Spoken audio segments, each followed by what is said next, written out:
Alright, here we go. Good. See the question? I'm gonna reset this. Yeah, reset it. Let's make sure. That looks good. We got some cords here. We got to We're all tangled work up. around. Alright, I'm gonna hit the timer. Yeah. So which one are we looking at? 7 different cameras. This one, because we're. So right now we have Periscope, we have Facebook Live, and we have our still footage. So this is a behind the scenes test footage of our soon to launch business podcast, BID, which stands for Business and New Page. My name's Nic Zito. I'm going to be interviewing John today, as we're going to do when we get guests on the show. So we have some test questions we're going to run through, and hopefully everything turns out okay on the tech side of things. All right, so I'll hit start on this, and we'll. Yeah, mine's on. So. Got a great backdrop of all my snacks. It's the only way to be. All right, audio's on. Sweet. All right, so let's just live it in 5, 4, 3, 2, 1. Hi everyone, my name is Nic Zito, and this is the BID podcast, Business and New Page.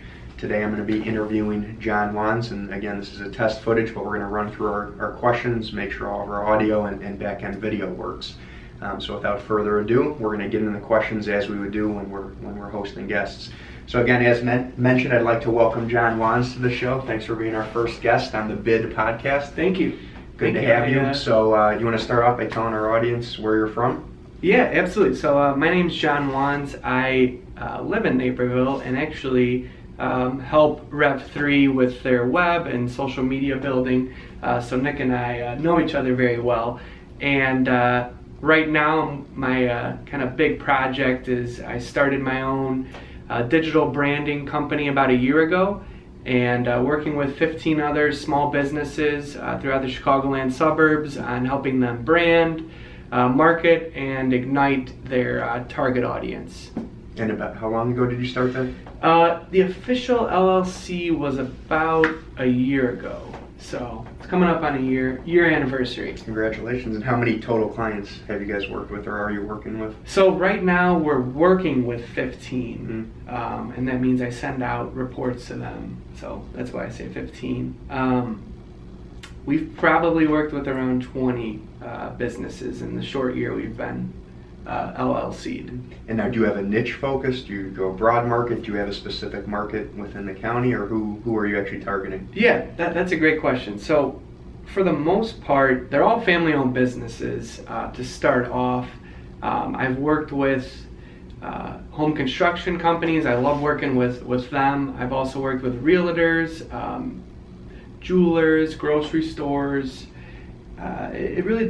There's not a specific niche, just the family-owned, small to medium-sized businesses that are very underserved. And the services that you're providing, these are both from a web development perspective and brand management? Yeah, absolutely. We do everything from web design to social media to SEO plans. And our big focus is putting together a strategy behind everything we do. So not just kind of putting a website up and hoping that people are going to come there.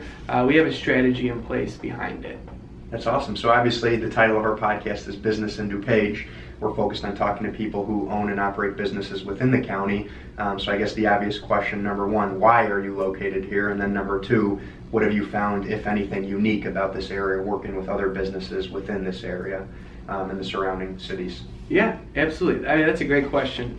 So I lived in Naperville my whole life, and when I got out of college about a year ago, I decided to give Chicago a chance with some job opportunities I had, and it just wasn't for me. I knew that the suburbs, especially this area, it's very special. There's a lot of gifted people in DuPage County, and a lot of smart mastermind type of people that I wanted to connect with. On top of that, I really chose this area specifically because all the businesses, the mom and pop shops or the brick and mortar stores that I work with are all in DuPage County. So it makes it more special where the companies you're serving is also the place you're living. You live and work, yeah. So you're a year in at this point, so what would you kind of chalk up or characterize up until this point On one side, let's start with your biggest win. What would you consider, your best goal reached over the past year?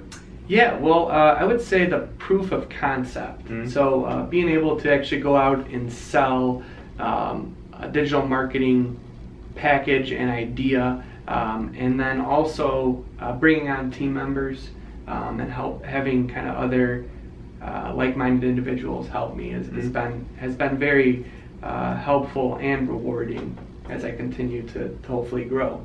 And then what was the second question? So the flip side of the coin is, it's always interesting talking to people about what are the challenges that they've met and overcame.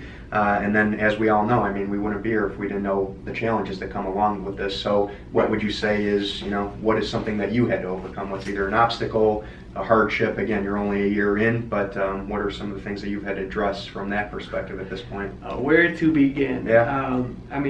If you're kind of asking about some of my worst entrepreneur moments, there's been many, and a lot of them have to do with trying to do too much at one point. Yep. Hold on. Obviously, this is a test run, and because of that, my phone is ringing. So let me get that. I don't know why it's not coming up on my phone. Test run, behind the scenes, live phone call. That's Next time we make shut off again. We'll show this after we have about 7 tripods and live streams going on at this point. So we were talking about your biggest challenges. Yeah, so I would say, I know I was bringing up kind of the time management and trying to be able to focus on doing good work. I think that's been my biggest challenge. I want to help a lot of businesses, but I also want to put out the best work possible. And I know, you know that right now with the Rev3 site that we're collaborating on and redoing it.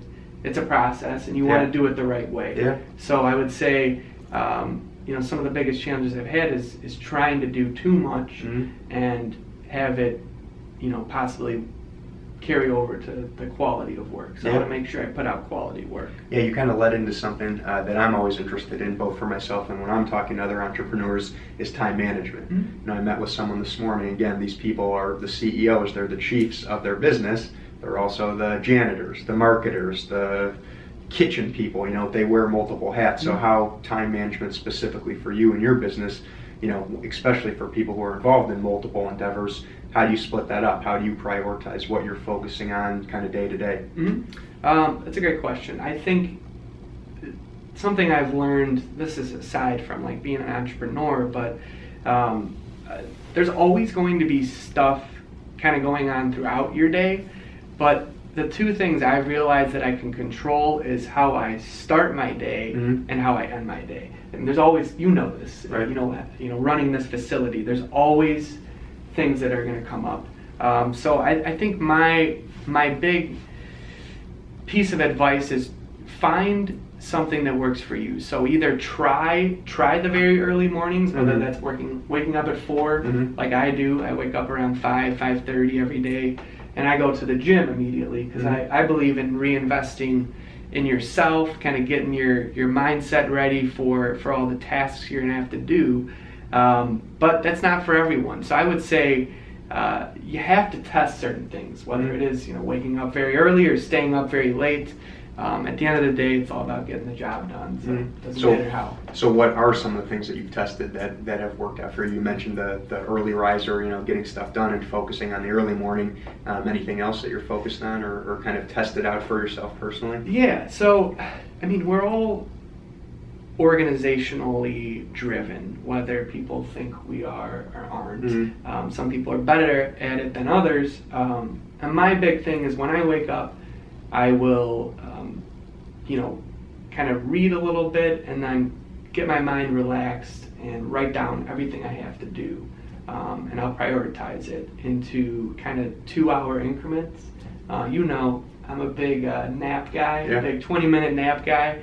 So I'm always looking for ways to recharge because I can only do things for a couple hours and then it's just like, what am I doing anymore? I kind of forget what I'm doing. So I try to, different approaches, work for everyone. I've read about the Pomodoro effect, which is like the 30-minute on, 30 minutes off. Yeah, I believe that to a certain extent. It didn't work that well for me because I would get so focused, I'd be like, my timer's up.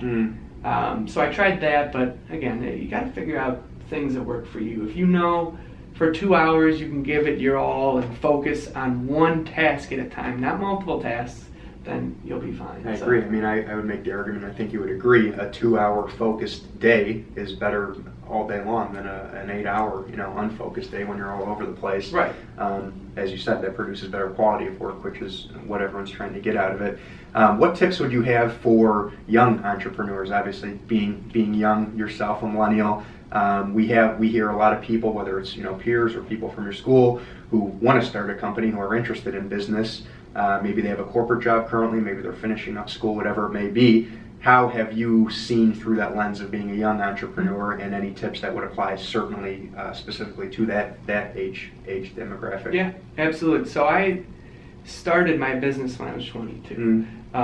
So I'll say I was obviously very young. I had a few other jobs before I decided to give it a chance to become an entrepreneur and kind of create my own financial success with it. My big thing, and I actually kind of learned this as the first year kind of wrapped up, as I was learning the in and outs of my business, it was, I would nonstop listen to podcasts, and I still do right now. I follow 5 pretty religiously, and the big thing is if you can't find a mentor who can kind of be there for you all the time, or you can ask questions to, because everyone's always like, well, get a mentor. Well, right. At the end of the day, you can't be a mentor for everyone, and a lot of successful people just don't have the time. Right. So my alternative to that is find podcasts and surround yourself with people who are going through the same thing as you. And the rest is history after that. You just got to kind of keep listening to these stories, or whether it's, mindset manual type of stuff, or if it is, the trials and tribulations of an entrepreneur. So it just depends on what you're trying to do. Yeah, I mean, I know people who go both ways on the mentorship thing. Some people, swear by it. They want to have someone to hold them accountable or learn from. And then you have people on the other side of the coin who really value, as we're kind of testing out, trial by fire. So what's the emphasis that you place on both sides of that? Meaning, because you can listen to podcasts all day, right? You can learn from successful people, but how much is actually you going out and learning? Like you said, you're a year in, and like you've talked about, you've had both successes and failures. So what do you think? Where do you weigh in on that argument? It seems like you're for mentorship, but again, as a solopreneur, as an entrepreneur building a team, you have to do most of these things and learn, for better or worse, from yourself. Obviously I would say the most successful entrepreneurs are people who have learned from past entrepreneurs, or pick up, certain tips and whatnot. And the one person who I kind of rely on for tips is my dad, because he's gone through it, helping other, tech kind of startup companies. I think it's important to have a mentor or have someone who holds you accountable. I know we do a pretty good job of doing that. We hold each other accountable every day. But again, if you don't necessarily know how to approach that, or ask someone to be a mentor, then just go down the entrepreneur route, because or the entrepreneur podcast route. Find podcasts that are constantly talking to you and whatnot. Because I did learn that the more positive thoughts that are constantly in your head kind of really helps you kind of throughout the day. Yeah, so. I agree, and I think the best thing that you said is, whether you have a formal mentorship, partnership, or whatever it is, I think at the end of the day it's accountability. So whether you get that from podcasts, whether you get that from another person in the office, from your own mindset, I think that's the best thing that you can do. So you mentioned podcasts, you talked about podcasts. Anything in addition to that helps keep you on track, or helps keep your mindset in the right place? I mean, honestly, I think it really comes down to working out as well. I'm somebody who believes the more you reinvest in yourself, the more you're going to be able to perform at your peak, and that's how everyone wants to. They perform at the highest level. So that's, I guess, surrounding yourself with positive thoughts and, getting on a workout plan that really does get yourself uncomfortable with that. So, is there anything that you think in your mind that you wish people knew about entrepreneurship? Again, being that it's a hot topic, obviously right now we're sitting in an incubator, in an innovation center, a lot of people starting companies. What's the one thing that you wish people who haven't taken that jump yet knew or understood about entrepreneurship? Yeah, that's a great question, Nick. And I don't know. I think a lot of people overanalyze that and say, well, I wish I would have learned about it earlier. Mm-hmm. Well, you either have the niche in you or you don't. Mm-hmm. You can't teach someone to be an entrepreneur. They might have an idea, but a lot of times people have ideas all the time and they don't go out and do it. Mm-hmm. So maybe they have that itch in them. So I guess to answer your question, it would be, whether it was in high school or even earlier than that, I wish actually my parents would have put me in more type of, I don't even know if they would be called business development classes or even just have entrepreneur classes for kids, because kids have the best ideas, right? Hands down. And if they were able to, even in middle school, they have an idea, but they don't know who to talk to it about, or they don't have a class 5 days a week